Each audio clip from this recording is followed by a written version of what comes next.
Hello, welcome to this month's book club.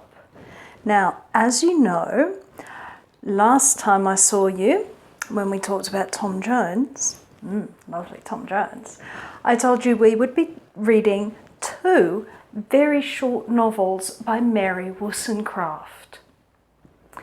One called Mary and the other one called Maria or the Wrongs of Women. Now, I have a confession to make.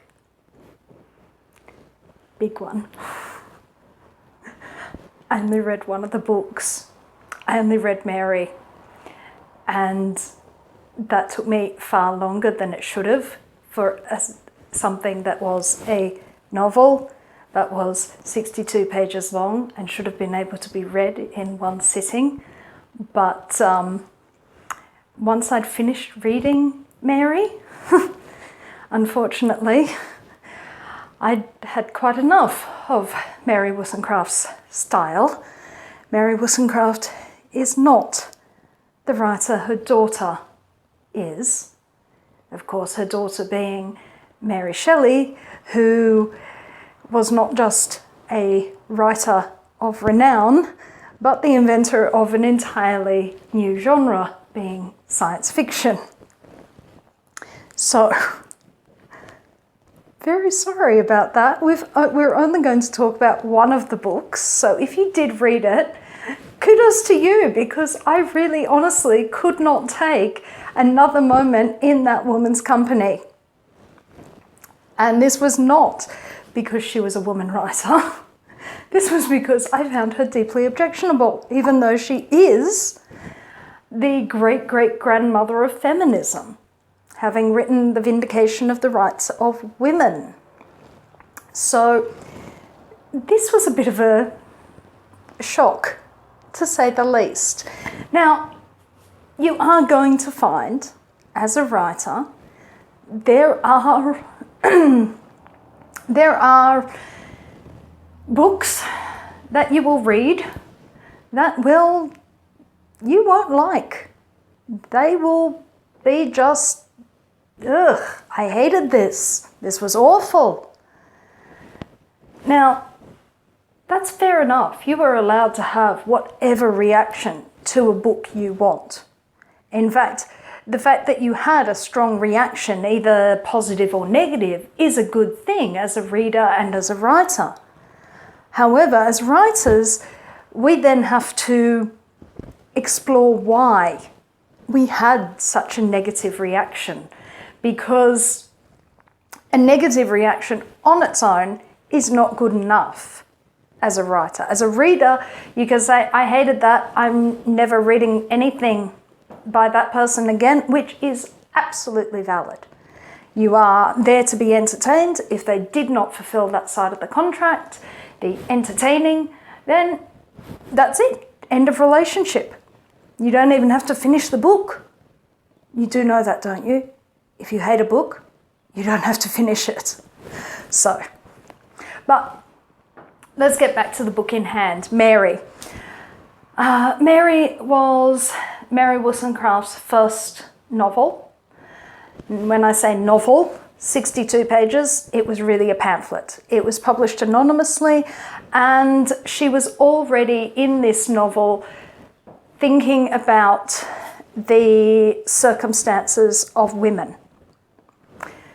This is where Mary and I came a little bit unglued from each other, because what I objected to as a reader, and perhaps it was because I am a reader for all my 18th century vibe, a reader in the 21st century.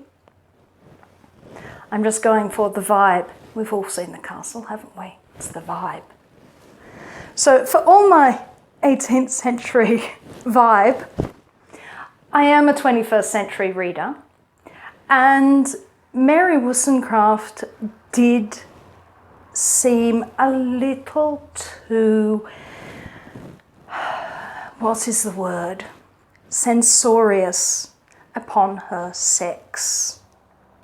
Now, throughout Mary tells the story of a young woman's really enlightenment, coming to a understanding of the world.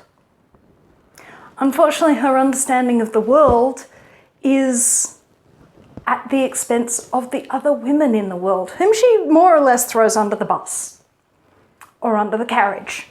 This being 18th century life, she does throw them under the carriage. She has very little sympathy for the rigours of childbirth, which did in this period, could result very much in either death, very serious, which in fact Mary Wollstonecraft did discover herself, dying a few days after the birth of her daughter Mary. She never saw the writer that Mary became,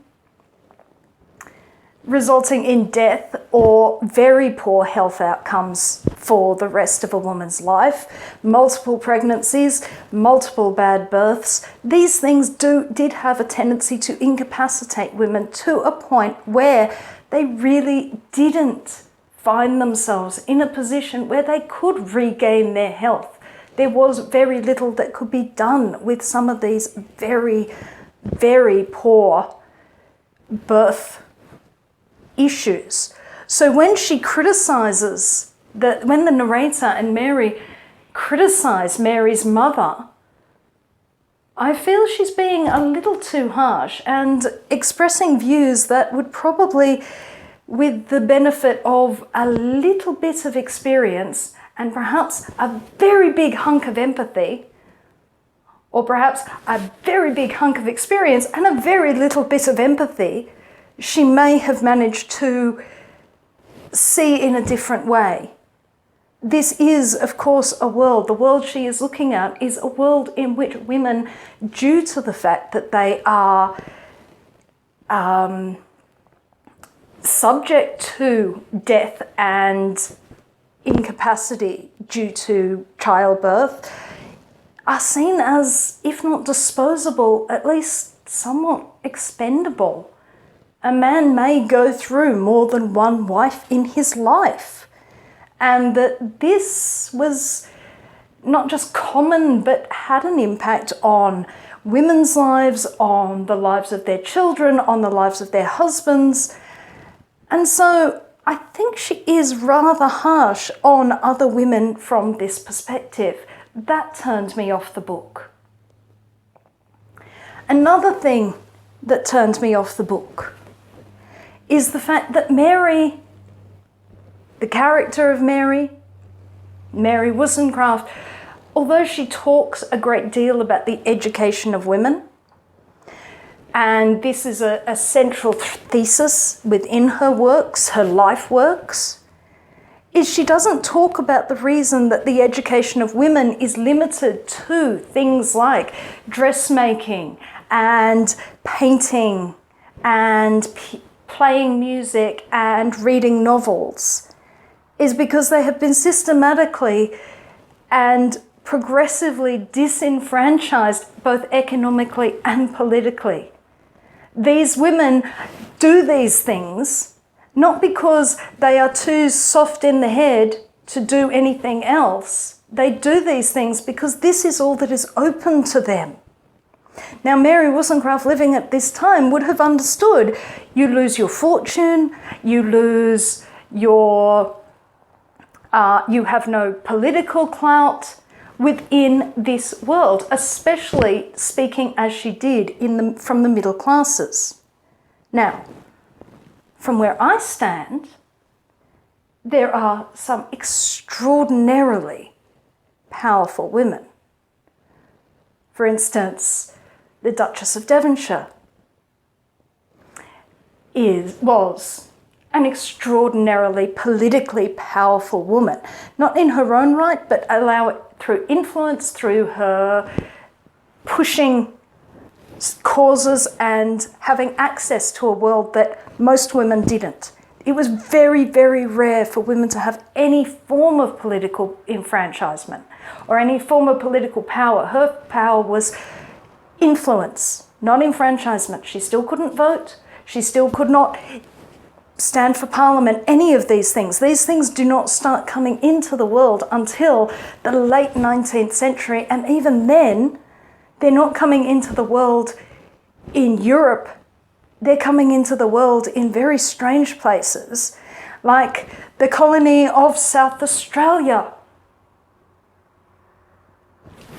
But she doesn't talk about this, nor does she talk about the fact that male interests, although they may have some interests that are enviable, a great many of them are incredibly superficial. Fox hunting, shooting, fishing, horse racing are more or less on level with hairdressing, dressmaking and dancing, as is gossip, which both sexes are involved in. So that was problematic for me as a reader. I found myself very much picking holes in it. And as a reader, what this meant is that I found myself very, very, very quickly wondering who is the audience for this, because she's already thrown her sisters under the bus. So having thrown her sisters under the bus, the book reads very much like please don't treat me like one of these poor silly ninnies. I'm doing my best to be like you men. Which is, again, another very unattractive way of writing. It's a very unattractive place to be campaigning from. Generally, it is nowadays seen as that is where conservative women campaign from. Please, I will throw my other sisters under the bus so long as you give me a little tiny bit of your power, so long as I look like you. It's not a very attractive position to be writing from. As a result of feeling incredibly alienated from this character, as a reader, I actually missed what is possibly the most interesting part of the book, which is the very first example of free indirect discourse. Now, I had only thought free indirect discourse occurred in Ulysses in the beginning of the 20th century, and yet this book has the very first instance of free indirect discourse, which as a reader is very interesting. But having been put off it and having been made to feel, oh God, I have to just get through this as quickly as humanly possible so that I can present to you people because I have made a commitment, I wasn't able to pay attention to that. So what am I trying to tell you is, as a reader, if you don't like a book, which is valid, that's fine. But as a writer, understand why you don't like the book, because what you don't like in a piece of writing is just as important as what you do like in a piece of writing. What you do like and what you don't like will help improve your writing enormously. So that, my friends, is Mary by Mary Wollstonecraft.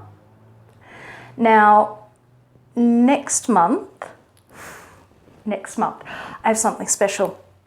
We are going on tour. Now, I understand you are all unable to go anywhere outside of the country. So, we are going to go on a literary grand tour. We are starting in France, travelling to Germany, and then Italy over the course of the summer. A grand tour in the grand fashion. And we are starting our grand tour by crossing the Channel with Laurence Sterne's A Sentimental Journey. So, I hope to see you then. Remember to subscribe, and if you are not getting notification, hit the little bell and get all notifications. That will help you get notification, but I do post every Thursday. So every Thursday evening there is a new post from Black Cockie Press, in case you hadn't in case you're wondering why you weren't getting your videos. So, like, subscribe, bell notification. And I will see you in November with Lawrence Stone's A Sentimental Journey.